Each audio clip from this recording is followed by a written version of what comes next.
அப்படிங்கிற பார்ட்னா. Okay, so இங்கிலீஷ்ல வந்து பல வகையான ப்ரெப்போசிஷன்ஸ் இருக்கு. நிறைய கைண்ட் ஆஃப் ப்ரெப்போசிஷன்ஸ், நிறைய டைப்ஸ் இருக்கு. சரிதானே? ப்ரெப்போசிஷன்ஸ் சொன்னா நாங்க தமிழ்ல பாவிக்கும் தானே. இப்ப ஃபார் எக்ஸாம்பிள் நான் ஸ்கூலுக்கு போனேன் அப்படின்னு நான் சொல்லணும்னு சொன்னா, அந்த ஸ்கூலுக்கு பக்கத்துல வருது தானே ஒரு இக்கு, அது வந்து ஒரு ப்ரெப்போசிஷன். அதே போல இக்காக, நான் அவனுக்காக காத்து கொண்டிருக்கின்றேன், I am waiting for him அப்படின்னு சொல்லுவோம் தானே. அப்ப அந்த இக்காக இக்காக அப்படின்னு சொல்ல போக்குள்ள ஒரு ஃபோ கொண்டு வருது. ஸோ இந்த மாதிரியான விஷயங்கள். அடுத்தது the book is on the table, மேசைக்கு மேல புக் இருக்குது, இப்படியெல்லாம் நாங்க சொல்லுவோம் தானே. மேல மீது அப்படி வருது, கீழே. இந்த மாதிரியான விஷயங்கள்லாம் தான் நாங்க இங்கிலீஷ்ல ப்ரெப்பசிஷன்ஸ் அப்படின்னு சொல்றோம். ரைட்? அப்போ உண்மையாவே ஒரு ப்ரெப்பசிஷன்ஸ்னா என்ன அப்படின்னு பார்த்தோம்னு சொன்னா, a preposition is a word that shows the relationship between a noun or pronoun and another word in the sentence. அப்ப ஒரு பேர் சொல் அல்லது ஒரு ப்ரொனவுனுக்கு அந்த சென்டென்ஸ்ல இருக்கிற இன்னொரு சொல்லோட என்ன ரிலேஷன்ஷிப், என்ன தொடர்பு அப்படின்னு சொல்லி காட்டுறதுதான் என்ன ஒரு ப்ரெபோசிஷன். ரைட்? அப்ப இது எந்த மாதிரியான மீனிங்கா வந்து எங்களுக்கு எக்ஸ்பிரஸ் பண்ணும்னு சொன்னா, it often indicates direction, place, time, or introduces an object. அப்போ ஒரு சென்டென்ஸ்ல ஒரு திசை, டிரெக்ஷன் எந்த பக்கம். இப்போ for example I am going to school அல்லது ஐ எம் கோயிங் டு ஸ்கூல்னு சொல்ல போகல, நான் ஸ்கூலுக்கு போகிறேன். அப்ப என்ன அர்த்தம்? ஸ்கூல்ல டிரெக்ஷன்ல நான் போறேன், ஸ்கூல்ல நோக்கி போறேன் அப்படிங்கறது அர்த்தம். சோ அந்த டிரெக்ஷன் எங்களுக்கு காட்டுது. அடுத்தது ஏதாச்சும் ஒரு பிளேஸ், ஒரு இடம். இப்போ for example the book is on the table அப்படின்னு சொன்னா, புக் எங்க இருக்குது, மேசைக்கு மேல அப்படிங்கிற அந்த பிளேஸ் ஒன்று எங்களுக்கு காட்டு. அப்படி இல்லைன்னு time, the class will start at 8 AM. Class வந்து காலையில 8 மணிக்கு ஸ்டார்ட் ஆகும். அப்ப 8 மணிக்கு அப்படின்னு சொல்ல போக்குள்ள டைமுக்கு முன்னால அட் அப்படிங்கிற ஒன்று போடுற ப்ரெபசிஷன். அப்ப என்ன செய்யுது? எங்களுக்கு நேரத்தை காட்டுது, எப்போ நடக்குது ஒரு விஷயம் அப்படின்னு சொல்லி. அப்படி இல்லைன்னு சொன்னா எங்களுக்கு சென்டென்ஸ்ல வார ஒரு ஆப்ஜெக்டை இன்ட்ரடியூஸ் பண்ணும். சரிதானே? சோ இப்படி எங்களுக்கு இந்த ப்ரெபசிஷன் டைப்ஸ் கொஞ்சம் இருக்குது. சோ ஒவ்வொன்றா என்னென்னு பார்ப்போம். ரைட்? ஓகே, முதலாவது ப்ரெபசிஷன்ஸ் ஆஃப் பிளேஸ். அப்ப ஒரு இடத்தை குறிக்கக்கூடிய ப்ரெபசிஷன்ஸ் வந்து நாங்க ப்ரெபசிஷன்ஸ் ஆஃப் பிளேஸ் அப்படின்னு சொல்றோம். சரியா? அதுல முதலாவது எங்களுக்கு இருக்கிறது இன். ஓகே, இன் என்று சொல்றது எங்களுக்கு தமிழ்ல இல் அப்படிங்கிற ஒரு மீனிங்கை பொதுவா கொடுக்கும். சரிதானே? அப்ப எப்பன்னு சொன்னா, use when something is inside a space. ஒரு இடத்துக்குள்ள ஒரு விஷயம் இருக்கக்குள்ள நாங்க இன் போட்டு சொல்லுவோம். ஃபார் எக்ஸாம்பிள், என்ன பேகுக்குள்ள கீஸ் இருக்குது அப்படின்னு நான் சொல்லணும். அப்ப பேகுக்குள் அப்படி அந்த உள் அப்படின்னு சொல்றோம். அப்படி இல்லைன்னு சொன்னா இல் அப்படின்னு சொல்றதுக்கும் வரும். So the keys are in my bag, எனது பேக்கிற்குள் கீ இருக்கின்றது அப்படின்னு சொல்றோம். ரைட்? அப்ப இது வந்து இது எக்ஸாம்பிள் பாருங்க. அப்ப இன் அப்படிங்கிறது ஒரு ப்ரெபோசிஷன்ஸ் ஆஃப் பிளேஸ். அப்போ ஒரு விஷயத்துக்குள்ள ஒரு இன்னொரு விஷயம், ஒரு ஆப்ஜெக்ட் இருக்குன்னு சொல்ல போகல, நாங்க என்ன செய்யணும்? இந்த இன்ன போட்டு பேசணும். ரைட்? ஓகே. ஆன், அடுத்தது வந்து ஆன். இது வந்து எப்படின்னு சொன்னா, ஒரு இடத்துக்கு உள்ளன்னு சொல்லாம ஒரு சர்ஃபேஸுக்கு மேல, ஒரு மேற்பரப்புக்கு மேல, உதாரணமா டேபிளுக்கு மேல, கட்டிலுக்கு மேல, பெட்டுக்கு மேல, இப்படி எல்லாம் சொல்றோம் மேலன்னு சொல்லி. அது வந்து இந்த ஆன் செய்யற வேலை. Right? So use when something is on a surface. ஒரு மேற்பரப்புக்கு மேல ஒரு விஷயம் இருக்குன்னு நாங்க சொல்ல போகக்குள்ள இந்த ஆன் ஆன் அப்படிங்கறது நாங்க போடணும். சரிதானே? இதை வந்து ஆன் அப்படின்னு சொல்லலாம். On. Right? The phone is on the table, மேசைக்கு மேலே போன் இருக்கின்றது அப்படின்னு சொல்றோம். அப்ப இது வந்து இதுல எக்ஸாம்பிள் சென்டென்ஸ். ரைட்? ஓகே. அடுத்தது அட். ரைட்? அட் அப்படிங்கிறது use for specific points of places. அப்ப நல்லா கவனிக்கணும். ஒரு குறிப்பிட்ட ஒரு இடத்துக்கு, ஒரு குறிப்பிட்ட ஒரு இடத்துல இவர் இருக்காரு, இது இருக்குது அப்படின்னு நாங்க சொல்லணும்னு சொன்னா அட் அப்படிங்கிற இந்த ப்ரெபோசிஷனை நாங்க யூஸ் பண்ணலாம். அப்ப பாருங்க, he is at the door. அப்ப இப்போ ஒரு ஆள் வந்து கதவோட சேர்ந்து கதவுக்கு பக்கத்துல நின்று கொண்டிருக்காரு அப்படின்னு நாங்க சொல்லணும்னு சொன்னா, கதவுல அவர் நின்றுட்டு இருக்காரு அப்படின்னு சொல்லணும்னு சொன்னா he is at the door அப்படின்னு சொல்லுவோம். சரி, அப்ப டோர் அப்படிங்கிறது என்ன? ஒரு குறிப்பிட்ட ஒரு வீட்டுல ஒரு குறிப்பிட்ட ஒரு பகுதி. அல்லது ஒரு பில்டிங்ல ஒரு குறிப்பிட்ட ஒரு இடம். அப்ப அந்த இடத்துல நாங்க என்ன செய்யலாம்? at the door அப்படின்னு சொல்லுவோம். he is at the door. Right. அப்ப இது வந்து இதுக்கான எக்ஸாம்பிள். அடுத்த ப்ரொபோசிஷன் வந்து அண்டர். ரைட். அண்டர்ன்னு சொல்றது ஒரு விஷயம் ஏதாவது ஒரு விஷயத்துக்கு டிரெக்டா அதுக்கு கீழே இருக்கி அப்படின்னு சொன்னா, இப்போ ஃபார் எக்ஸாம்பிள் உங்களோட ஷூ வந்து உங்களோட பெட்டுக்கு கீழே இருக்கி அப்படின்னு வைப்போம். சரிதானே? அப்ப என்ன டிரெக்டா அந்த பெட்டுக்கு கீழே அந்த ஷூஸ் இருக்குது. அந்த டைம்ல நாம என்ன சொல்லலாம்? The shoes are under the bed. Okay, நீ பாருங்க. The shoes are under the bed. Right? Okay. அடுத்தது ஓவர். ஓவர் எங்களுக்கு தெரியும். ஏதாவது ஒரு விஷயம் ஒரு விஷயத்துக்கு மேலால இருக்குது. அதாவது அதை தொட்டுட்டு இருக்க கூடாது.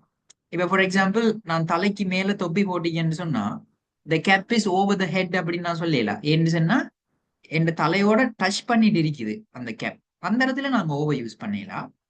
பட் என் தலைக்கு மேலால ஒரு விஷயம் போகுது அப்படின்னு சொன்னா டச் பண்ணாம அந்த இடத்துல நான் ஓவர் யூஸ் பண்ணலாம். இப்ப பாருங்க, a bird flew over the house.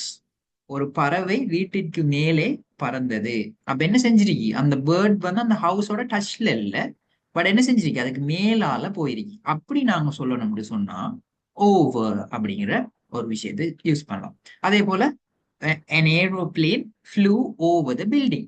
ஒரு ஏரோப்ளேன் ஒரு பில்டிங்குக்கு மேலே பறந்தது அப்படின்னு சொல்றோம். சரிதானே? அந்த இடத்துல நாங்க ஓவர் அப்படிங்கிறத யூஸ் பண்ணோம். ரைட். அடுத்தது above. above சொல்றது வந்து ஒரு விஷயத்துக்கு மேல அதை விட உயரமா இன்னொன்று இருக்கி அப்படின்னு நாங்க சொல்றதுக்கு above யூஸ் பண்ணலாம். சரிதானே? இப்ப for example the paintings hangs above the sofa. சோஃபாக்கு மேல பெயிண்டிங்ஸ் தொங்கிக் கொண்டிருக்கின்றன அப்படின்னு சொல்றோம். அப்ப என்ன? ஒரு விஷயத்துல ஹைட்டுக்கு மேல, சோஃபா இருக்கிற ஹைட்டுக்கு மேல பெயிண்டிங்ஸ் தொங்கிக் கொண்டிருக்கின்றன அப்படின்னு சொல்றோம். பெயிண்டிங். சரிதானே? அப்ப அந்த பெயிண்டிங் சொல்றது ஒரு பிக்சர், ஒரு படம். சோ சோஃபாக்கு மேல அந்த படம் தொங்கிக் கொண்டிருக்கின்றது அப்படின்னு சொல்றோம். அப்ப ஒரு விஷயத்துல ஹைட்டுக்கு மேல. ரைட். சோ அதை நாங்க என்னன்னு சொல்றோம்? above அப்படின்னு சொல்றோம். ரைட். ஓகே. சோ அடுத்தது அவ பாருங்க, தமிழ்ல எங்களுக்கு ஓவர்ன்னு சொன்னாலும் மேலதான், அபவ்ன்னு சொன்னாலும் மேலதான். பட் யூஸ் பண்றதுல ஒரு சின்ன டிஃபரன்ஸ் இருக்கு, பாத்தீங்களா? அதான் விஷயம்.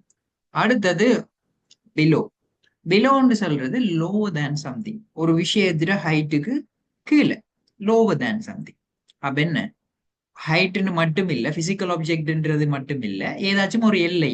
இப்போ ஒரு ஆஹ் இப்போ ஒரு டெம்பரேச்சர் எடுத்தோம்னு சொன்னா ஃப்ரீசிங் ஆகிற டெம்பரேச்சருக்கு கீழே இருக்குது வெப்பநிலை அப்படின்னு சொல்லணும். ஏதாவது ஒரு லிமிட்டுக்கு கீழே அப்படின்னு நாங்க சொல்றதுக்கு பிலோ யூஸ் பண்ணும். சரிதானே? அப்ப இந்த இடத்துல நாங்க அண்டர் யூஸ் பண்ணலாமா?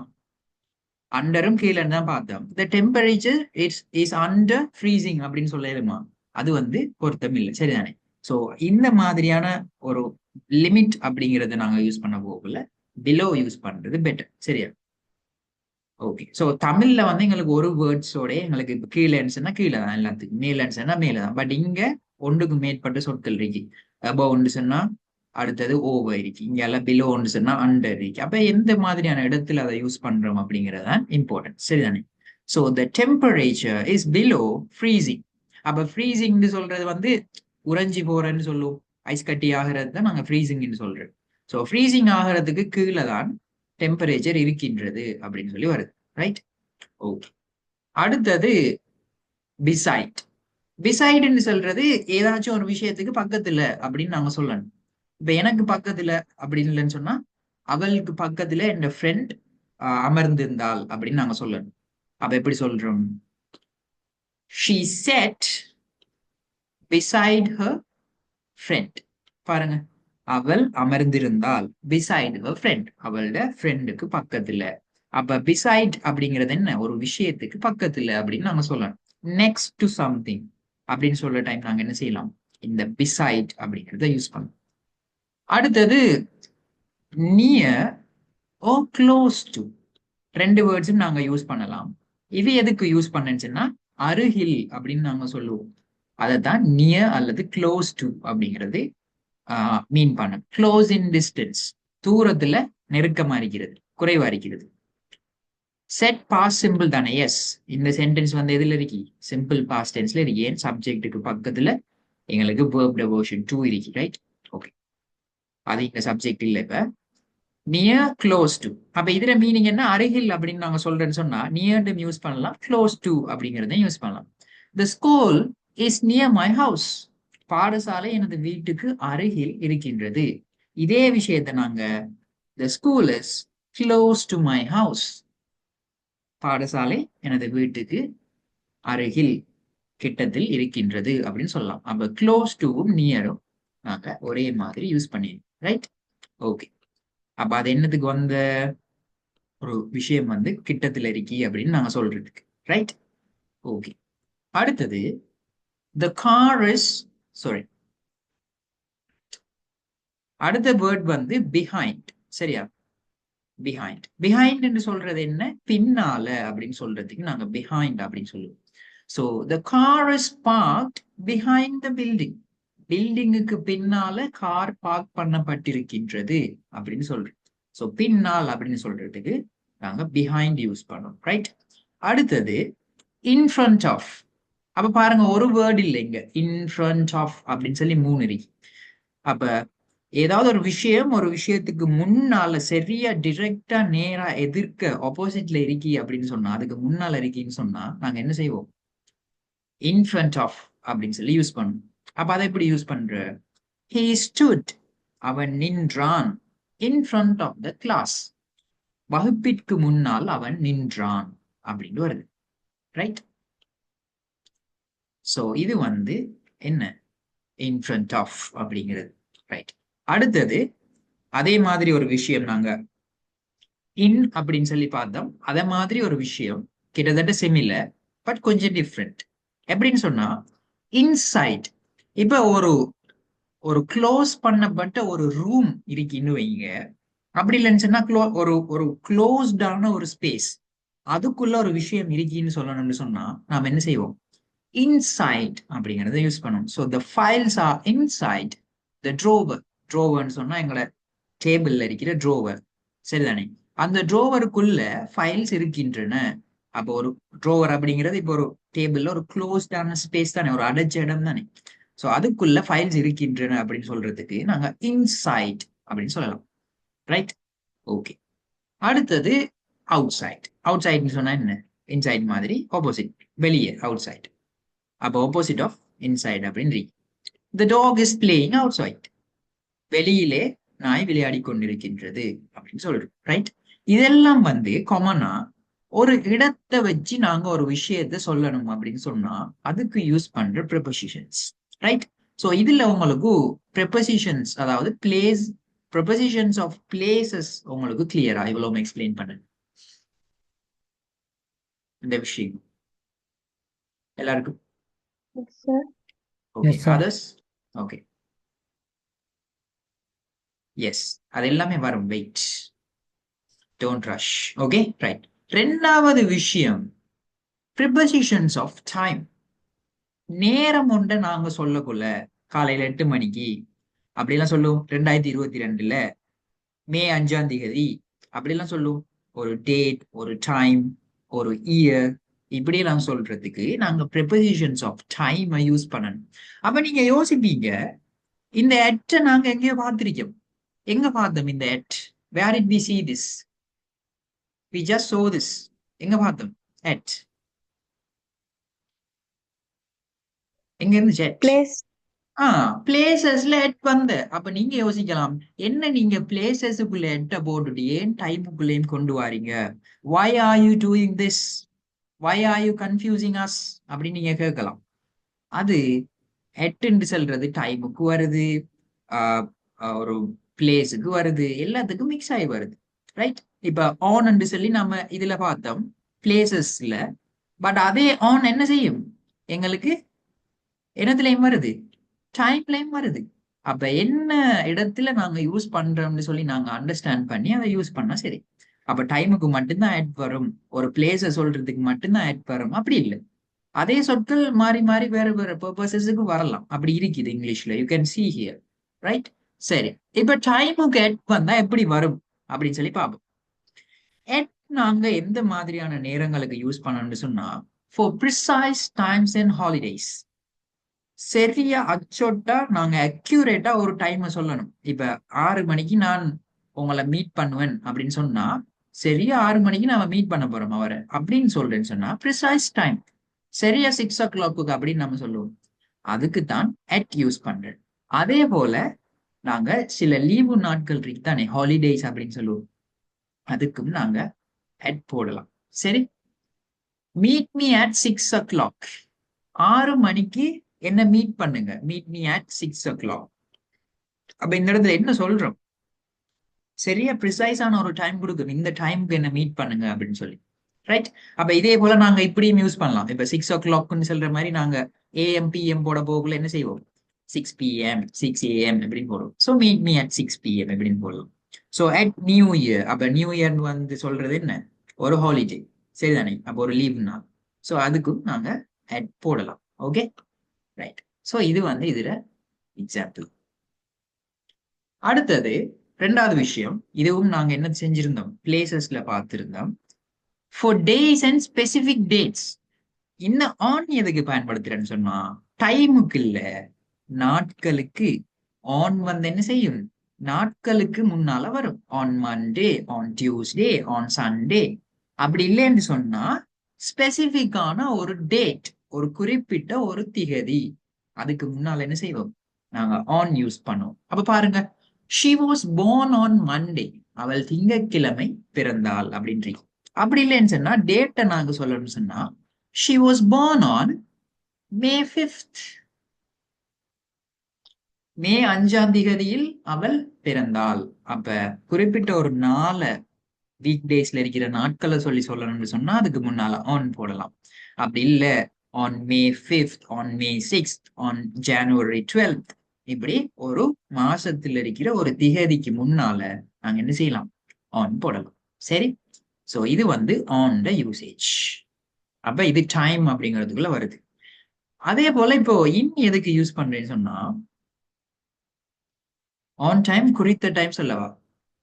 ஆன் டைம் அப்படிங்கிறது நேரத்துக்கு வாங்கன்னு சொல்றது, அது ப்ரிபோசிஷன்ஸ் இல்லையே. ஆன் டைம் அப்படின்னு சொல்றது சரியான நேரத்துக்கு, கம் ஆன் டைம் அப்படின்னு சொன்னா நேரத்துக்கு வாங்க, அதுக்கும் இதுக்கு சம்மந்தம் இல்லையே. ஓகேவா, ரைட். அடுத்தது ஆன் அண்ட் அட் மாதிரி இன் இருக்கு சரிதானே. இன் வந்து நாங்க என்ன எங்கேயும் பார்த்தோம், பிளேசஸ்லயும் பார்த்தோம். அப்ப ஃபார் எக்ஸாம்பிள் இந்த இன் வந்து என்னென்னதுக்கு யூஸ் பண்ற, ஃபார் மந்த்ஸ், மாதங்களுக்கு முன்னால நாங்க யூஸ் பண்ணலாம். அதாவது ஜூலைல, மேயில, இன் ஜூன், இன் மே, இன் ஜனவரி அப்படின்னு யூஸ் பண்ணலாம். அதே போல வருஷத்துக்கு முன்னால 2022ல, 2025ல அப்படின்னு சொல்லணும்னு சொன்னாலும் இன் 2022, இன் 2025 அப்படின்னு சொல்லி யூஸ் பண்ணணும். அண்ட் லாங் பீரியட்ஸ், ஒரு லாங்கான ஒரு பீரியட் ஒன்று நாங்க குறிக்கணும்னு சொன்னாலும் இன் போடலாம். சரிதான். So we met in July. நாங்க ஜூலைல சந்திச்சோம். we met in 2022. நாங்க 2022 சந்தித்தோம். சோ பாருங்க, ஒரு வருஷத்தை இல்லைன்னா ஒரு மாசத்தை நாங்க சொல்ல போகல என்ன செஞ்சிருக்கோம், we have used the preposition in, right? Okay.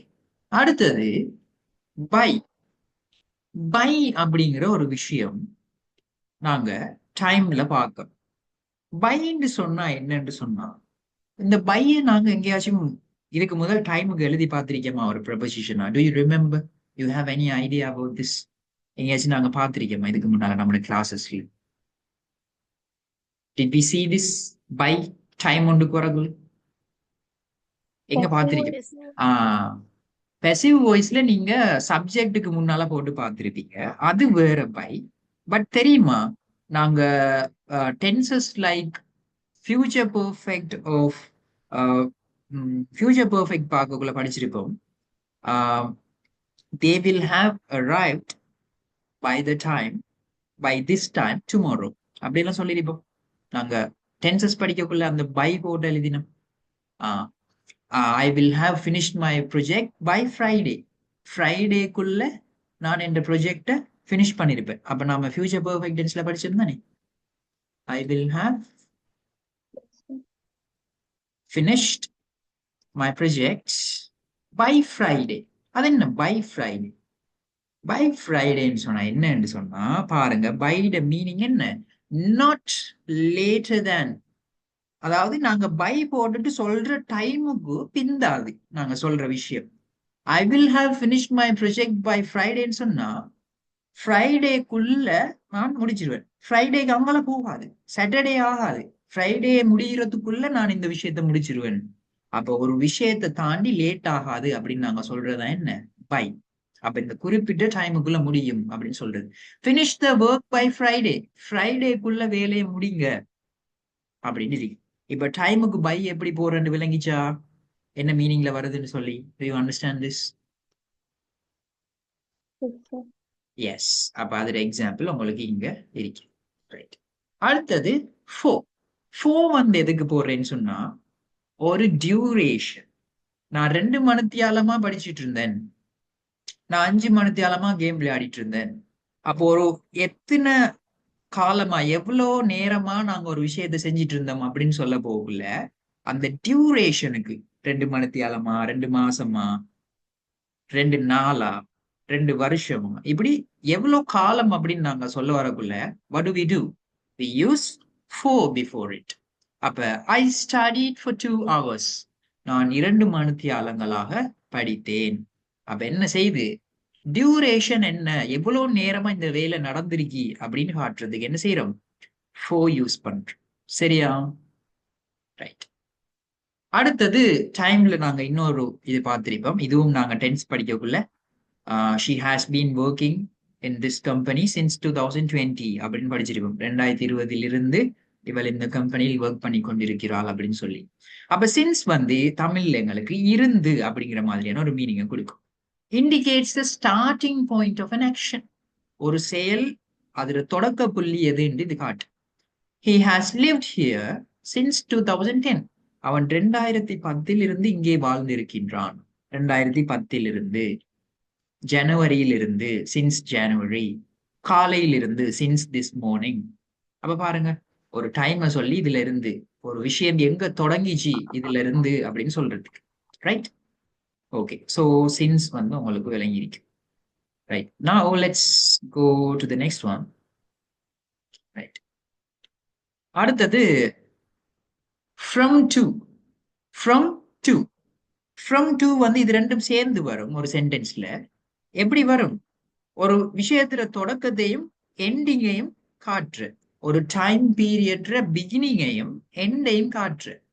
8 மணிலிருந்து 10 மணி வரையும் இந்த காட்சி நடைபெறுகிறது, ஓடுகிறது அப்படின்னு சொல்றோம். அப்ப என்ன? The show runs from 8 to 10 p.m. 8 10 மணி வரை. அப்ப ஸ்டார்டிங் டைமும் வருது, எண்டிங் டைமும் வருது. அப்ப இதிலிருந்து இது வரை அப்படின்னு சொல்றேன்னு சொன்னா ஒரு டைமுக்கு நாங்க என்ன செய்வோம்? ஃப்ரம் இங்கால டு. ரைட். ஸ்டார்டிங் டைமுக்கு முன்னால ஃப்ரம்மும் எண்டிங் டைமுக்கு முன்னால டூவும் போடுவோம். ஓகே. ரைட். அடுத்த ப்ரெபோசிஷன் டைமுக்கு போடுறது டியூரிங். சரிதானே?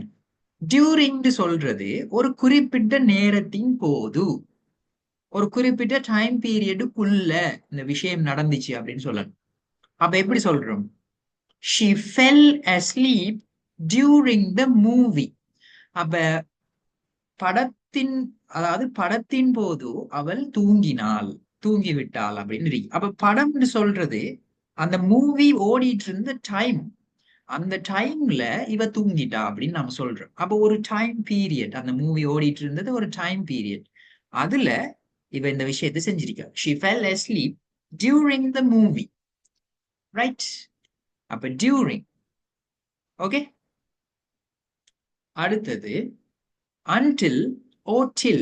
untilலும் tilலும் ஒரே வேர்ட்ஸ் தான். சரிதானே? நீங்க untilன்னு சொல்லலாம், tillன்னு சொல்லலாம், ரெண்டுக்கும் ஒரே மீனிங். அப்ப எப்படி வரும்? up to a point in time. நாங்க தமிழ்ல வரை அப்படின்னு சொல்லுவோம்.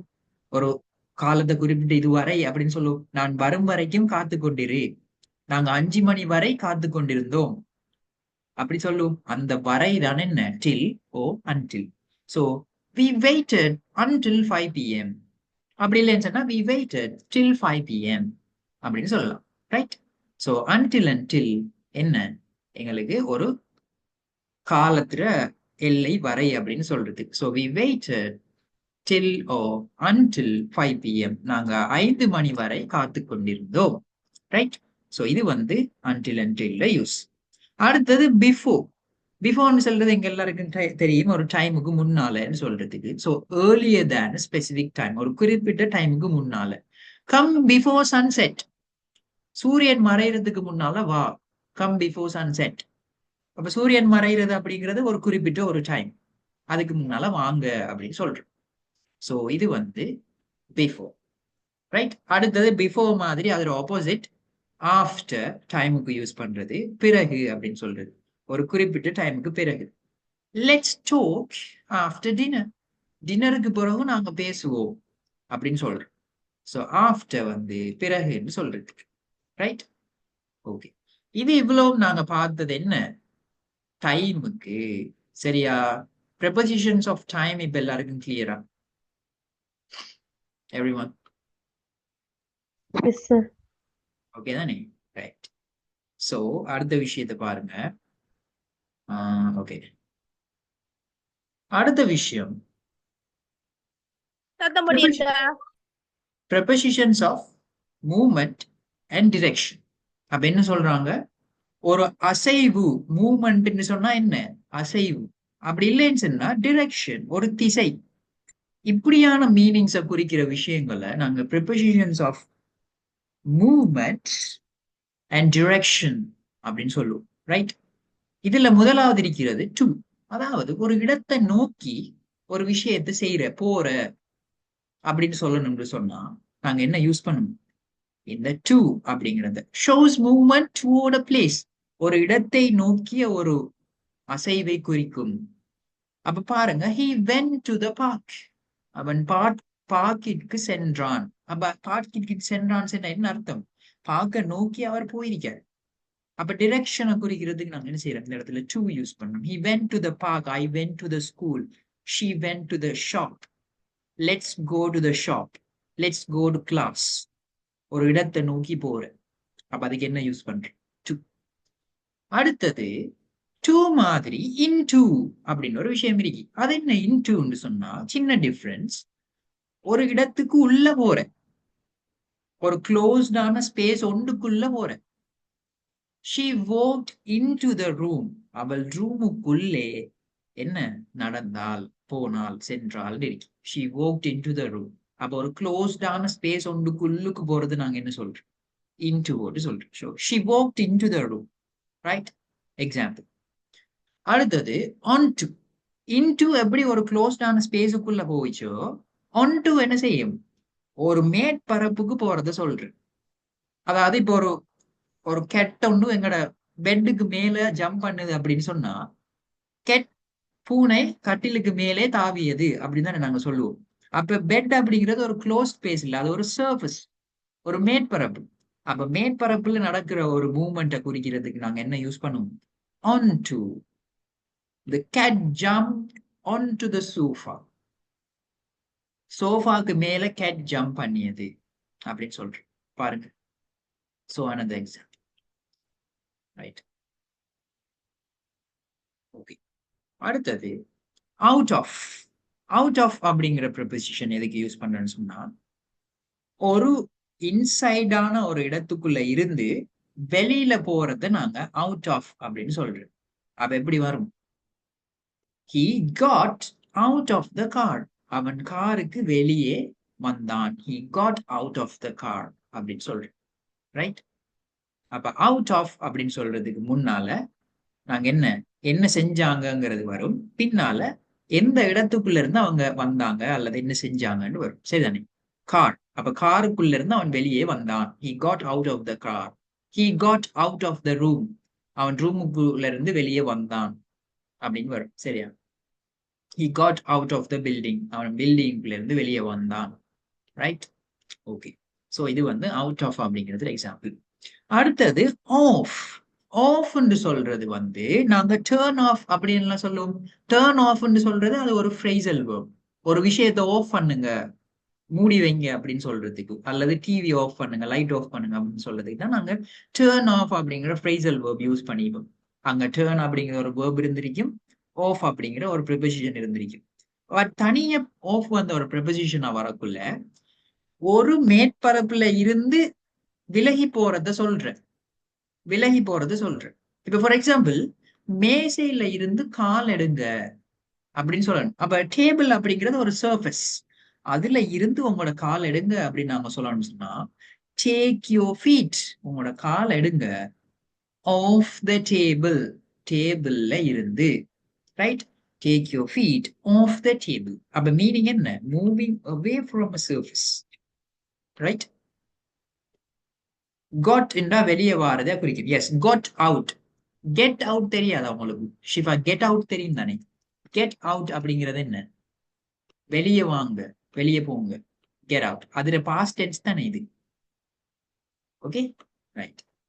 ஸோ சிம்பிள் பாஸ்ட்ல இருக்கிறதுனால காட் அவுட் இருக்கு.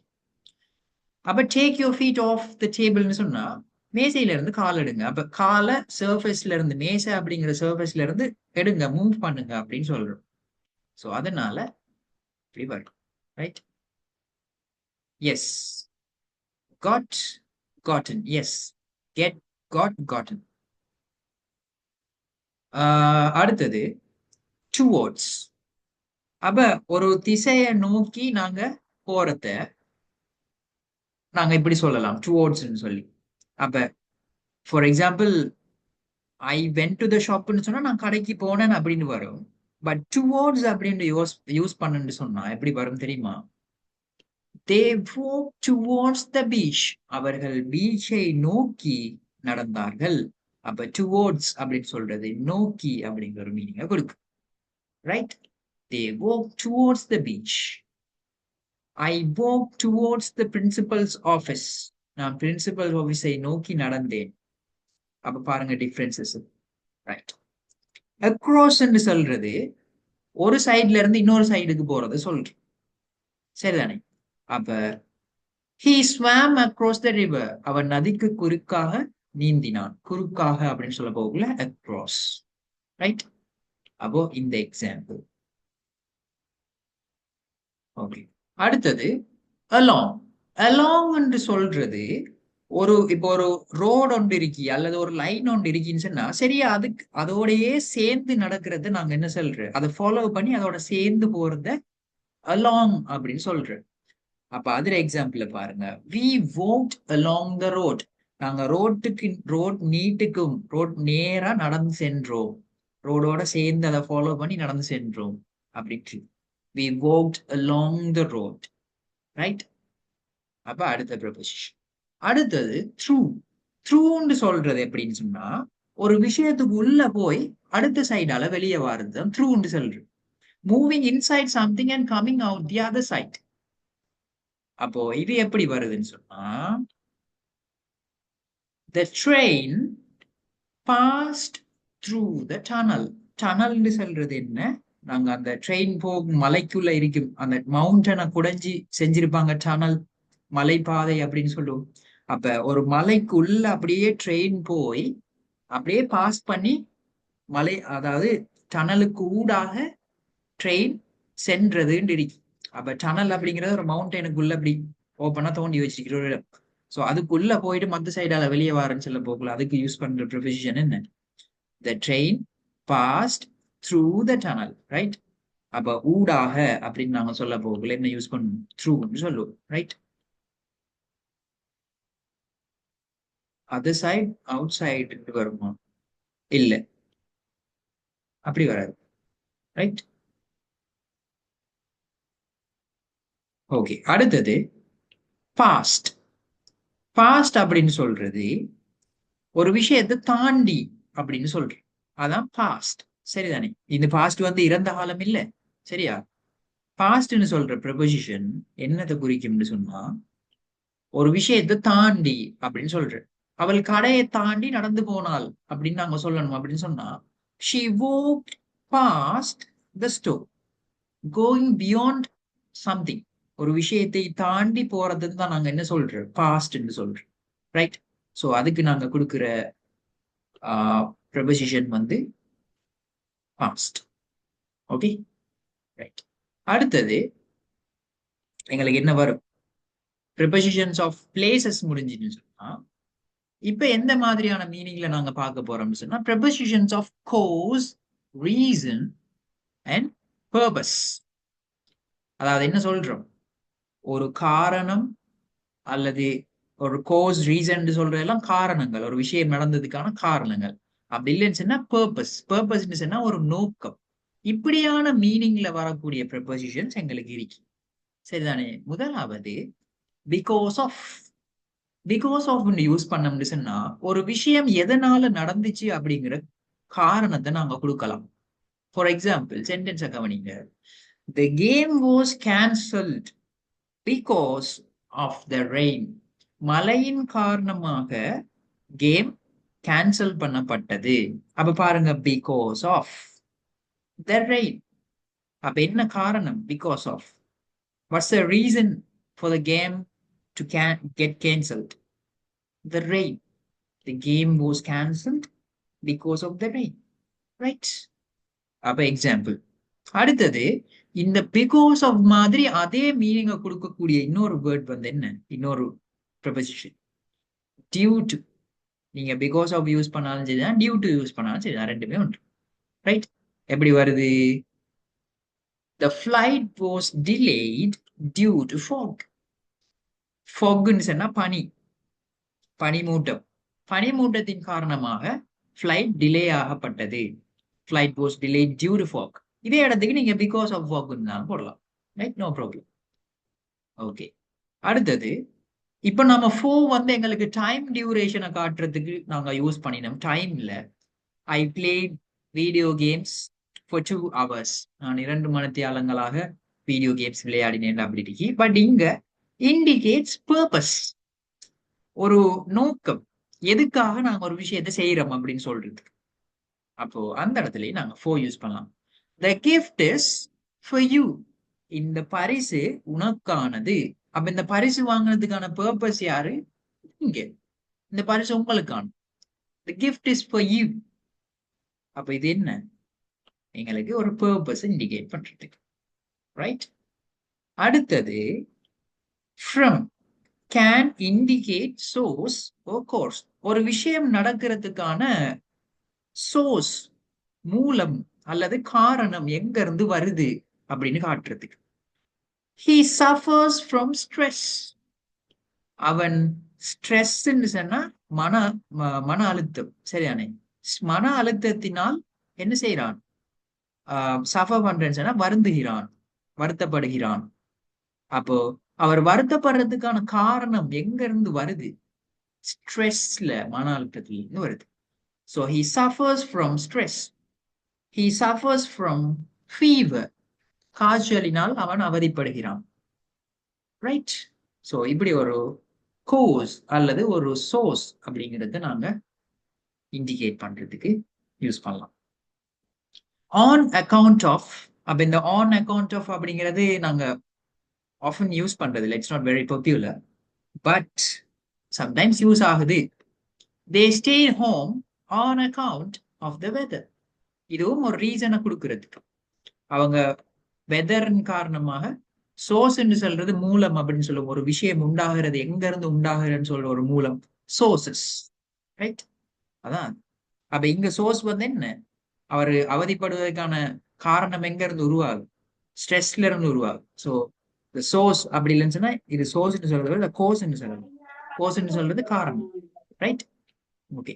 அப்ப ஆன் அக்கவுண்ட் ஆஃப் அப்படின்னு சொல்றதையும் நாங்க ஒரு காரணத்தை கொடுக்கறதுக்காக யூஸ் பண்ணலாம். நாங்க பாப்புலரா இது யூஸ் பண்றல, பட் இப்படியும் ஒரு ஸ்ட்ரக்சர் இருக்கு. இப்ப பாருங்க, வானிலையின் காரணமாக அவர்கள் வீட்டிலேயே இருந்தார்கள். They stayed home on account of. எதனால? The weather. வானிலையின் காரணமா. ரைட்? ஸோ இதுவும் வந்து ஒரு ரீசன் கொடுக்கறதுக்கான ஒரு ப்ரெபோசிஷன். ரைட்? இதெல்லாம் வந்து கோசஸ் ஒரு ரீசன், பர்பஸ் இப்படியான விஷயங்களுக்கு வரும். ஸோ இந்த டைப் ஆஃப் ப்ரெபோசிஷன்ஸ் உங்க எல்லாருக்கும் கிளியரா? Do you understand this, everyone? Yes, sir. Okay right. Others? Oh, okay right. So இப்போ அடுத்த டைப்பை பார்ப்போம். Prepositions of manner, instrument or agent. Prepositions of manner, instrument or agent அப்படின்னு சொன்னா நாங்க பார்த்தோம் மூலமாக அப்படின்லாம் வரும். இதன் மூலமாக அப்படியெல்லாம் சொல்லுவோம். அந்த மாதிரியான விஷயங்கள் தான். அதாவது இப்ப நாங்க அந்த இதுல பார்த்தோம் பெசிவ் வாய்ஸ்ல யாரால எழுதப்பட்டது, அதாவது அதை உருவாக்கின ஆட்கள் யாரு, இன்ஸ்ட்ருமெண்ட் கருவி யாரு, என்ன மெத்தட்ல மேனர்ல ஒரு விஷயம் நடந்துச்சு, இப்படியான விஷயங்களை சொல்றதுதான் இந்த மாதிரியான ப்ரெபோசிஷன்ஸ். சரிதானே? அப்ப பை அப்படிங்கறத யூஸ் பண்றது எங்கெங்கன்னு பார்ப்போம். முதலாவது பை யூஸ் பண்றீங்கன்னு சொன்னா use for the agent in passive voice or method of transport. அப்ப இந்த பை வந்து ரெண்டு காரணத்துக்காக யூஸ் பண்ணலாம். ஒன்று வந்து passive voiceல யாரால அந்த விஷயம் செய்யப்பட்டுச்சுன்னு நாங்க எழுதுவோம். the uh, the jewels was stolen. The jewels were stolen by the thieves. திருடர்களால் நகை களவாடப்பட்டது. அப்ப by the thieves என்று சொல்றோம். அந்த இடத்துல திருடர்களால் அப்படின்னு சொல்லி ஒரு மீனிங் கொடுக்கறது தானே. அப்ப நாங்க பெசிவ் வாய்ஸ்ல அங்க அந்த விஷயத்தை செஞ்சால் யாரு அப்படின்னு காட்டுறதுக்கு என்ன செய்யறோம், பை யூஸ் பண்றோம். பாருங்க, the book was written by her. அவளால் அந்த புத்தகம் எழுதப்பட்டது. அப்ப யாரால அப்படின்னு சொல்றதுக்கு நாங்க பை யூஸ் பண்ணலாம் பெசிவ் வாய்ஸ்ல. அப்ப இது வந்து இவர ஒரு யூஸ். Okay right. அது நாங்க பெசிவ்ல ஆல்ரெடி பார்த்துருக்கோம். அதே போல மெத்தட் ஆஃப் டிரான்ஸ்போர்ட், எந்த வகையில நாங்க பிரயாணம் செஞ்சோம், என்ன முறையில நாங்க ஒரு இடத்துக்கு போய் சேர்ந்தோம் அப்படின்னு சொல்றதுக்கும் நாங்க மெத்தட் ஆஃப் டிரான்ஸ்போர்ட் போக்குவரத்துல முறையை காட்டுறதுக்கும் பை அப்படிங்கிற ப்ரொபோசிஷன் யூஸ் பண்ணலாம். we traveled by bus. நாங்க பஸ்ஸின் மூலம் பிரயாணம் செய்தோம். Method of transport. Okay right. அப்ப இது வந்து எக்ஸாம்பிள். அடுத்தது with. with அப்படிங்கிறது நாங்க ஒரு டூல், அதாவது ஒரு விஷயத்தை செய்ய பயன்படுத்தப்பட்ட ஒரு கருவி, இதை வச்சு இது செய்யப்பட்டது அப்படின்னு சொல்லணும். அப்படின்னு சொன்னா நாங்க with யூஸ் பண்ணலாம். ரைட்? எப்படி வருது? he cut the cake with the knife. அவன் ஒரு கத்தியை வைத்து கேக்கை கட் பண்ணுகிறான். அப்ப அந்த விஷயத்தை செய்ய பயன்படுத்தப்பட்ட டூல் எதுன்னு எங்களுக்கு காட்டு. Right? so he cut the cake with a knife. Right? அடுத்தது லைக். லைக்ன்னு சொல்றது ஒரே மாதிரியான விஷயத்தை, அதாவது ஒப்பிடுறதுக்கு பயன்படுத்துற, இண்டிகேட் சிமிலாரிட்டி. இப்ப நம்ம சொல்லுவோம் இத மாதிரி இவன் இருக்கான், he looks like actor Shahrukh Khan. அவன் பார்க்கறதுக்கு ஷாருக் கான் போல இருக்கின்றான். அந்த ஒரே மாதிரி இருக்கிறத சொல்லுவோம். சிமிலாரிட்டியை இண்டிகேட் பண்றதுக்கு நாங்க லைக் யூஸ் பண்ணுவோம். அவ பாருங்க, he runs like a professional athlete. ஒரு ப்ரொஃபஷனலான அத்லீட். அத்லீட்னு சொன்னா என்ன, அந்த ஸ்போர்ட்ஸ், அதாவது ரன்னிங் மாதிரியான ஸ்போர்ட்ஸை செய்யற ஒரு ஸ்போர்ட்ஸ் பர்சனை தான் நாங்க அத்லீட் அப்படின்னு சொல்றோம். அப்ப ப்ரொஃபஷனல் அத்லீட்னு சொன்னா ஸ்போர்ட்ஸையே ஒரு ஒர்க்காக, ஒரு அவரோட லைஃப் கேரியராக எடுத்து செய்யற ஒரு ப்ரொஃபஷனலான ஆளை தான் ப்ரொஃபஷனல் அத்லீட்னு சொல்றேன். அப்ப என்ன, அவன் ஒரு ப்ரொஃபஷனலான அத்லீட்டை போல ஓடுகின்றான். அப்ப இவங்க ரெண்டு பேருக்கு இடையில இருக்கிற ஒற்றுமையை காட்டுறதுக்கு, அவனை போல இவன் இருக்கான்னு சொல்றதுக்கு என்ன செய்யறோம், லைக் யூஸ் பண்ணும். he runs like a professional athlete. Right? So இது வந்து ஒரு எக்ஸாம்பிள். அப்ப சிமிலாரிட்டியை இண்டிகேட் பண்றதுக்கு, ஒத்த தன்மையை காட்டுறதுக்கு நாங்க லைக் யூஸ் பண்றோம். ஆஸ் வந்து ரீசன்ஸுக்கு கீழே, அதாவது ஒரு இன்ஸ்ட்ருமெண்ட் ஒரு மேனர் அப்படியான டைப்ல எங்களுக்கு ஆஸ் வந்து எதுக்கு யூஸ் பண்ணணும்னு சொன்னா refers to function or role. அதாவது ஒரு பதவிய, அதாவது இவங்க என்னையா இருக்காங்க அப்படின்னு காட்டுறதுக்கு, என்ன பதவியில எதுவா வேலை செய்யறாங்க அப்படின்னு காட்டுறதுக்கு நாங்க என்ன செய்வோம், ஆஸ் யூஸ் பண்ணுவோம். For example, she works as a teacher. அவள் ஒரு ஆசிரியையாக பணியாற்றுகின்றாள் அப்படின்னு சொல்றோம். So refers to a function or role. Right? Like ஒப்பிட்டு காட்டுறது தானே. ஒப்பிட்டு காட்டுறல ஒத்த தன்மைய குறிக்கிறது, ஒத்த தன்மையை குறிக்கிறது. ரெண்டையும் ஒப்பிடுறல்ல, அவனை போல இவன் இருக்கான் அப்படின்னு சொல்ற மாதிரியான ஒரு மீனிங். ரைட்? ஓகே. அடுத்தது ட்ரூ. ட்ரூன்னு சொல்றது என்ன? ஒரு ஒரு செயல்பாட்டுக்கு உள்ளால நாங்க இந்த விஷயத்தினாலதான் இதை செஞ்சோம், ஒரு ஒரு குறிப்பிட்ட ப்ரொசஸுக்கு ஊடாக தான் நாங்க இதை செஞ்சோம் அப்படின்னு சொல்றதுக்கு நாங்க த்ரூ யூஸ் பண்ணலாம். அப்ப எப்படின்னு சொன்னா, we succeeded through hard work.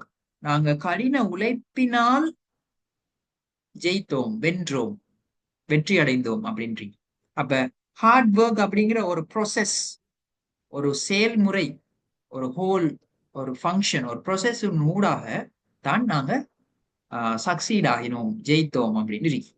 So அந்த மாதிரியான இடங்களுக்கு நாங்க த்ரூ யூஸ் பண்ணிடுவோம். ரைட்? ஓகே. அதே போல prepositions of comparison, comparison and contrast. அப்ப இது எப்படின்னு சொன்னா, ஒரு இங்க ஒப்பிட்டு காட்டுறது. ரைட்? ஷிஃபா சொன்ன மாதிரி கம்பேரிசன் கண்ட்ராஸ்ட் அப்படின்னு ஒரு ஒத்த தன்மையை காட்டுறதுக்கு, அப்படி இல்லைன்னு சொன்னா வேறுபாட்டை காட்டுறதுக்கு கண்ட்ராஸ்ட், ஒப்பிடுறதுக்கும் வேறுபாடுகளை காட்டுறதுக்கும் கீழே வர ப்ரொபோசிஷன்ஸை நாங்க யூஸ் பண்ணலாம். அப்ப மேல பார்த்த மாதிரி லைக் வந்து சிமிலாரிட்டிக்கு, எப்படி she sings like an angel, அவள் ஒரு தேவதையை போன்று பாடுகிறாள் அப்படின்னு சொல்றோம். அப்ப ரெண்டு பேரையும் நாங்க என்ன செய்யறோம், ஒத்த தன்மையை காட்டு. அடுத்தது ஆஸ். ஆஸ் நாங்க மேல பார்த்த மாதிரி ஒரு ஆள்ற ஒரு ஒரு வேலைய, அவர் என்னவா இருக்காரு அப்படின்னு சொல்றதுக்கு நாங்க என்ன செய்வோம், ஆஸ் யூஸ் பண்ணுவோம். ரைட்? ஓகே. அடுத்தது, அப்ப அதுக்கு எக்ஸாம்பிள் என்ன போட்டிக்காங்க, he worked as a guide, அவன் ஒரு கைடாக வேலை செய்தான் அப்படின்னு. அடுத்தது தேன். தேன் சொல்ற என்னன்னு சொன்னா, ஒரு விஷயத்தை விட இந்த விஷயம் அப்படின்னு சொல்லி சொல்லுவோம், விட, அதான் தேன். அப்ப கம்பேரிசன், கம்பேர் பண்றதுக்கு நாங்க தேன் யூஸ் பண்ணுவோம். ஃபார் எக்ஸாம்பிள் இதை கவனிங்க, he is taller than me, அவன் என்னை விட உயரமானவனாக இருக்கின்றான். அப்ப விட அப்படின்னு சொல்றது ரெண்டு விஷயத்தை கம்பேர் பண்ணக்குள்ள நாங்க தேன் யூஸ் பண்றோம். ரைட்? அடுத்தது அன்லைக். எப்படி லைக்ன்னு சொன்னா ஒரே ஆக்கள் ஒரே விஷயத்தை காட்டுதோ, அன்லைக்ன்னு சொன்னா இதை போல் அல்லாது, அல்லது இவனை போல் அல்லாது, இவங்களை போல் அல்லாது அப்படின்னு வரும். அன்லைக் ஹிஸ் பிரதர், அவனுடைய சகோதரனை போல் அல்லாது, he is calm, அவன் அமைதியானவனாக இருக்கின்றான். அப்ப என்ன அர்த்தம், அவரோட பிரதர் வந்து ஒரு வயலண்டான ஆள். அப்ப பிரதரை மாதிரி இல்லாம அவர் ஒரு சாதுவான ஆளா இருக்காரு. அன்லைக் ஹிஸ் பிரதர், அவனுடைய சகோதரனை போன்று அல்லாது அவன் சாந்தமானவனாக இருக்கின்றான். ரைட்? அப்ப அன்லைக் என்று சொல்றது டிஃபரன்ஸை காட்டு, வித்தியாசத்தை காட்டு. Right? Okay.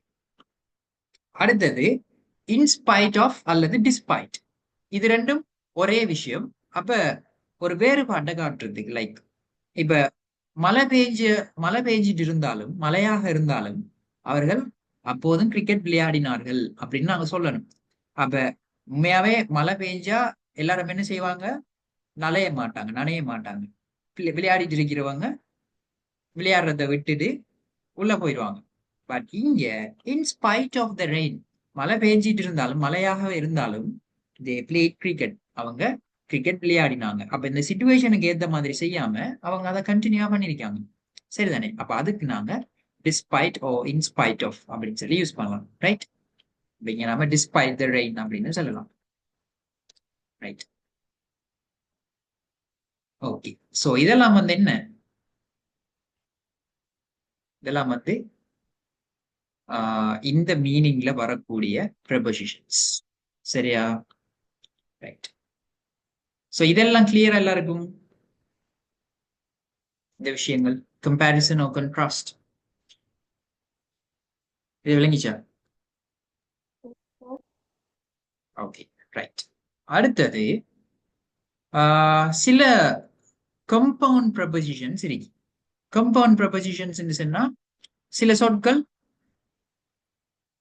S in spite of அப்படின்னு சொல்றது அப்படி வரும், கருத்தில் கொள்ளாமல் அப்படின்னு வரும். சரியா? ஓகே. அடுத்தது ஒரு சொற்றொடராக வர காமனான ப்ரெபோசிஷன்ஸ். ஒரு சொல் இல்லாம ரெண்டு சொற்கள் அப்படி நாங்க அடிக்கடி போட்டு யூஸ் பண்றது. அக்கார்டிங் டு, அக்கார்டிங் டுன்னு சொல்றது ஒரு ஒரு ஆள்ற ஒப்பீனியன், அதாவது ஒருத்தர கூற்றுக்கு நாங்க அவர கருத்துக்கு அமைய அப்படின்லாம் நாங்க சொல்லுவோம். அதுக்கு அக்கார்டிங் டு அப்படிங்கிறத யூஸ் பண்றேன். For example, according to the news it will rain. செய்திக்கு அமைய மழை பெய்யும். According to the news. அப்ப பாருங்க, அக்கார்டிங் டு. ஸோ இந்த இடத்துல இந்த ப்ரெபோசிஷன்ஸ் நாங்க யூஸ் பண்ணிக்கிறோம். ரைட்? அப்போ ஒரு ஆள்ற ஒப்பீனியன் அல்லது ஒரு ஸ்டேட்மெண்ட், ஒரு ஆள்ற ஒரு கருத்துக்கு அமைய இந்த விஷயம் நடக்கும் அப்படின்னு சொல்றதுக்கு. அதே போல இன்ஃப்ரண்ட் ஆஃப் நாங்க பார்த்தோம், கம்பவுண்ட் ப்ரெபோசிஷன் மேல பார்த்தோம் பிளேசஸ்ல. So the bus stopped in front of the school. Bus வந்து என்ன, பாடசாலைக்கு முன்னால் நின்றது, நிறுத்தப்பட்டது, நின்றது, right? In front of. Okay, so இது வந்து கம்பவுண்ட் ப்ரெபோசிஷன். அடுத்தது நெக்ஸ்ட் டு அல்லது பிசைட். அப்ப நாங்க பார்த்தோம் ஒரு விஷயத்துக்கு பக்கத்துலன்னு சொல்றதுக்கு, அதுக்கு நாங்க நெக்ஸ்ட் டு யூஸ் பண்ணலாம், பிசைடுன்னு யூஸ் பண்ணலாம். இங்க சிட் நெக்ஸ்ட் டு மீ, எனக்கு பக்கத்தில் அமர்ந்து கொள், next to me.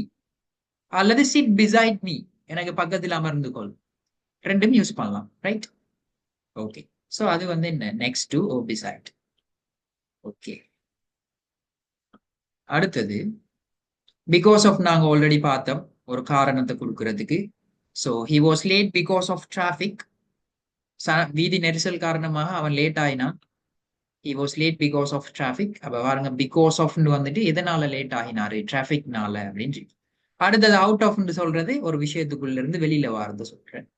So she ran out of the room, அவள் ரூமுக்கு வெளியிலே ஓடினாள் அப்படின்னு. ரைட்? ஸோ இது வந்து எக்ஸாம்பிள். அடுத்தது டியூ டு. டியூ டு சொல்றது கோஸ் ஓ ரீசன். அது நாங்க பார்த்தோம், பிகாஸ் ஆஃப்க்கு பதிலாக டியூ டு யூஸ் பண்ணலாம் அப்படின்னு சொல்லி. ஸோ எப்படி வந்துச்சு, the show was cancelled due to illness, due to bad weather. மோசமான காலநிலையின் காரணமாக ஷோ கேன்சல் பண்ணப்பட்டது அப்படின்னு சொல்லி. சரி, ஸோ இதெல்லாம் வந்து அதாவது ஒரு சொற்களுக்கு மேல 2-3 சொற்கள்ல வர ப்ரெபோசிஷன்ஸ் தான் கம்பவுண்ட் ப்ரெபோசிஷன் சொல்றேன். சரிதானே? அதே போல இன்னொன்று இருக்கு, இன் அடிஷன். இன் அடிஷன் சொன்னா இதற்கு மேலதிகமாக அப்படின்னு சொல்றது. இன் அடிஷன் டு இங்கிலீஷ். அப்ப இன் அடிஷன் சொன்னா ஒரு சென்டென்ஸுக்கு ஒரு எக்ஸ்ட்ராவான இன்ஃபர்மேஷன், இந்த விஷயத்தை தாண்டி இதுவும் இருக்கு அப்படின்னு சொல்ற மாதிரியான ஒரு விஷயம். அப்ப in addition to English he speaks French. ஆங்கிலத்துக்கு மேலதிகமாக அவன் பிரெஞ்சு மொழியும் பேசுகின்றான் அப்படின்னு வரும். ரைட்? In addition. ஸோ இதுகள் வந்து என்ன, எங்களுக்கு காமனான ப்ரெபோசிஷன்ஸ். ரைட்? ஓகேவா? கிளியரா இப்ப விஷயங்கள் ப்ரெபோசிஷன்ஸை பத்தி?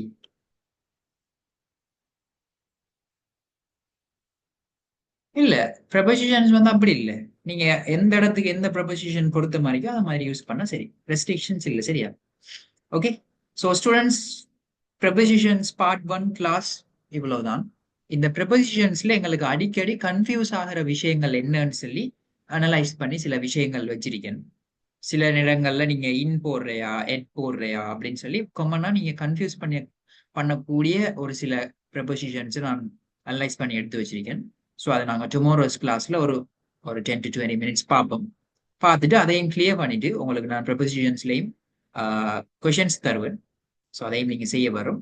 ஸோ அண்ட் தென் எங்களுக்கு ப்ரெபோசிஷன்ஸ் நாளைக்கு கம்ப்ளீட் ஆகின உடனே நாங்கள் என்ன செய்வோம், கண்டிஷனல் டைப்ஸ் அப்படிங்கிறத பார்ப்போம். ரைட்? கண்டிஷனல் டைப்ஸ், இஃப் கண்டிஷன்ஸ் கேள்விப்பட்டிருக்கீங்க தானே, அந்த கண்டிஷனல் டைப்ஸ் என்னென்ன, அதுல சென்டென்ஸ் ஸ்ட்ரக்சர்ஸ் எப்படி வரும், எப்படி எழுதணும் அப்படிங்கிறத நாங்க பார்ப்போம். சரி? So thank you so much for joining in today's class. Thank you so much. Right? Okay, bye, tata. எல்லாரும் சாப்பிடுங்க. Good night.